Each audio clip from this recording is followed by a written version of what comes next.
Avy eo mananara sy avy amin'ny tapina tsy mifaritry maroantsetra igny ohatra ataontsika hoe niparitra fotsiny zay. Dia ataoko ohatra fa hoe tsy commune rurale anankiray Rantabe zao farafaratsy hoe mamoaka vatosoa any amin'ny 100 tonnes farafakely anatin'ny 2 tonnes commune rurale anankiray fotsiny. Efa nifaniny fa ny tsiranan'io zany ny tsy fahatsirana fa nifaniny piasan'ny la douane maroantsetra zany dia hoe na ny sambo vahiny na ny sambo teratany dia tsy fantatra intsony zany ny fanaraha-mason'ireo sambo ireo. Zay zany takinay zany satria zany tsy misy tombo satria zany ny zavatra mivoaka avy aminay ao zany ny harena mivoaka avy aminay ao tsy misy statistika mihitsy hoe zao ny harena ty mivoaka avy aty maroantsetra. Maty antoka aloha hoe zay ihany maty antoka voalohany dia maty antoka koa zany ny firenena. Satria tsika zao hoe malaza fa hoe zao indram-bola ry atsy nefa hoe ny harenantsika zao paritaka foana zay. Ka ny vantona aloha dia hoe moramora koa zany dia hoe manara-maso ny zavatra mivoaka sy miditra ao aminay. Ohatra hoe hatramin'izay koa zany dia mety hafahafa ihany ataontsika hoe ny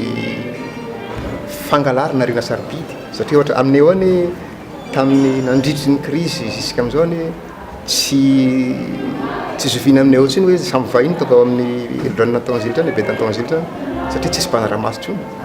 Dia misy ny gendarmerie sy ny ianona fa ny gendarmerie tsy maintsy tegna san'ny douane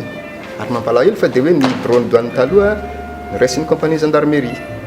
nefa raha ny tegna marina dia hoe tsy ho avita ny asan'ny douane mihitsy ny gendarmerie. Ohatra zay zao andeha aty fotsiny hoe nangataka hoe firy ny statistique misy aminareo ao ny gendarmerie tsy afaka misy statistique fa iverinay fa ny douane afaka manome zao ny entina miditra zao ny entina mivoaka. Zay zany ny antony ankoatran'izay koa zany dia hoe mety resaka fandriam-pahalemina aty amintsika Madagasikara satria hoe malaza hoe miparitaka ny basy nefa hoe misy sambo vahiny midimiditra tsisy mpanara-maso aminay ao zany dia zay ohatra amin'izao aloha dia hoe hatry tamin'ny septambra igny ohatra nangingina septambra lasa teo zany nangingina zany le sambo vahiny fa hoe na zay gnatsy zay fa matetika zany amin'ny andro fety ohatra amin'ny andro fifidiana sy amin'ny andro fety zany vao miditra le sambo dia ohatra hoe farantaona fetin'ny farantaona na ohatra zay ho avy zany bonanisy ny Noël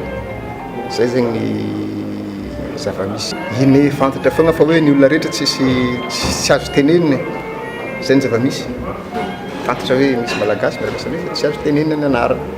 satria nany avy aty ambony koa ny mahafantatra andreo tsy hainy koa tsy mahafantatra nefa mahafantatra an'izy daholo ny tompon'andraikitra